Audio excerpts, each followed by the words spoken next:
वांग boss, नए को आजमाइए ना। नहीं आजमाएंगे तो कैसे पता चलेगा अच्छा है या नहीं। ठीक है। मेरा नाम वेंडी है, थोड़ा जान पहचान हो जाए तो मुझे हनी कह सकते हैं। वेंडी के प्रलोभन का सामना करते हुए वांग लाओबान को शिफेन डांटिंग। उन्होंने कहा कि वह अभी काम कर रहे हैं और उसे बाहर इंतजार करने के लिए कहा। नतीजा ये हुआ कि यह इंतजार सूरज के डूबने तक चला। जब वेंडी ने सोचा कि यह वांग लाओबान महिलाओं में रुचि नहीं रखते और शायद उसे खाली हाथ लौटना पड़ेगा, तब वांग लाओबान ने आखिरकार उसे ऑफिस में बुलाया। अगर तुम मुझे बहुत आरामदायक सेवा दोगे तो मैं और भी खरीद लूंगा, लेकिन तुम मुझे क्यों बता रहे हो? थोड़ी देर में तुम जान जाओगे। मैं अब बाथरूम जा रहा हूँ, तुम्हें भी कपड़े बदलने होंगे। वांग लाओबान के रहस्यमय अंदाज को देखकर वेंडी उलझन में पड़ गई और कपड़े बदलने के बाद ही उसे पता चला कि वांग लाओबान की कुछ अलग तरह की आदतें हैं। वेंडी ने बड़ी मेहनत से वांग लाओबान को खुश किया, लेकिन अगर सौदा सफल हो जाए तो यह थोड़ी मेहनत भी कोई बड़ी बात नहीं। मैनेजर ने देखा कि उसने लीजी का ऑर्डर सफलतापूर्वक छीन लिया तो वह बहुत खुश हुआ और तुरंत यह बात लीजी को बताई, जानबूझकर उसे चिढ़ाने के लिए। फांग कंपनी के मालिक को न जाने क्या सूझा, उन्होंने अपनी पॉलिसी वेंडी के नाम पर ट्रांसफर कर दी। कंपनी पर इसका कोई असर नहीं है, लेकिन आपके लिए। लिया ने उसे इस तरह की छोटी सोच वाली मुस्कान के साथ देखा और बहुत गुस्सा हुई, लेकिन फिर भी किसी को हंसने का मौका नहीं देना चाहती थी। वेंडी, इस तरह के मुश्किल व्यक्ति वांग बॉस को भी तुम संभाल सकती हो। तुम मुझे मेहनत करने के लिए कहो, मैं तुमसे सीखूंगा।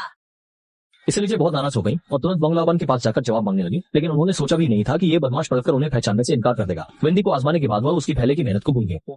मैडम, आपकी उम्र कम नहीं है, मेरी वो भारी काम युवा लोगों के लिए छोड़ दें।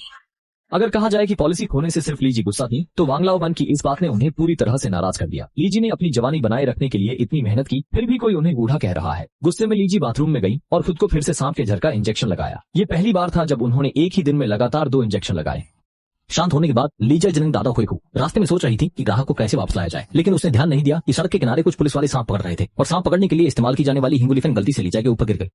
जिन्होंने 22 सिचुआन देखा है वे जानते हैं कि सांप सबसे ज्यादा हिंगुली से डरते हैं और सांप के जहर का सीरम लेने वाली लीजा भी इससे अछूती नहीं थी। तुरंत चक्कर आने लगे और वह सड़क पर गिरने ही वाली थी। संयोग से पास में ही लिन पुलिस अधिकारी थे, जिन्होंने समय पर उसे पकड़ लिया और फिर उसे कार से घर छोड़ दिया।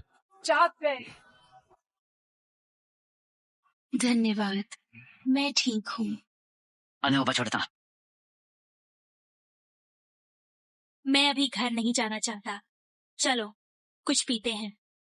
दोनों बार में आए, लेकिन यह नहीं सोचा था कि यहाँ वेंडी और वांग बॉस से मिलने। वेंडी को खुश देखकर लीजी बहुत गुस्सा हो गई, क्योंकि ये सब कुछ उनका होना चाहिए था। जितना वह सोचती उतना ही उत्तेजित हो जाती और अपने गुस्से को दबाने के लिए लगातार शराब पीती रही। नतीजा यह हुआ कि अनजाने में ही उन्होंने ज्यादा शराब पी ली और इसी समय वेंडी जानबूझकर उन्हें उकसाने आ गई। चाइनीजे, इतनी उदास क्यों हो? अकेले शराब पी रही हो? चलो हम साथ में डांस करते हैं। उसे मत देखो, वह हमें नजरअंदाज कर रही है। चलो वापस चलते हैं।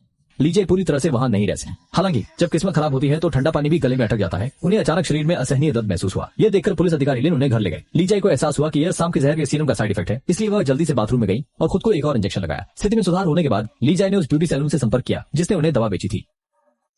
अभी अभी मुझे गंधक की गंध आई, पूरा शरीर ठंडा हो गया और मैं लगातार कांप रहा था। मुझे खुद को सांप जैसा महसूस हो रहा था। तुम जल्दी से आकर छुप जाओ, देर हो गई तो कुछ गड़बड़ हो सकती है। जब अधिकारी लिन ने देखा कि वह बाहर नहीं आ रही है तो वह उसे ढूंढने चला गया। यह देखकर लीजिए को फोन काटना पड़ा। अधिकारी लिन ने सुना कि वह लगातार डीन को बुला रही है, तो उसने सोचा कि वह बीमार है। लीजिए ने मौके का फायदा उठाते हुए झूठ बोला कि उसे गुर्दे की विफलता हो गई है। ये सुनकर अधिकारी लिन को बहुत दुख हुआ और उसने जल्दी से लीजिए को बिस्तर पर आराम करने में मदद की। लीजी के शरीर में सांप के जहर के दुष्प्रभाव और भी गंभीर होते जा रहे हैं, यहाँ तक कि वह अचानक एक सांप की तरह मरोने लगती है और लोगों को काटने और उनका खून चूसने की इच्छा भी उत्पन्न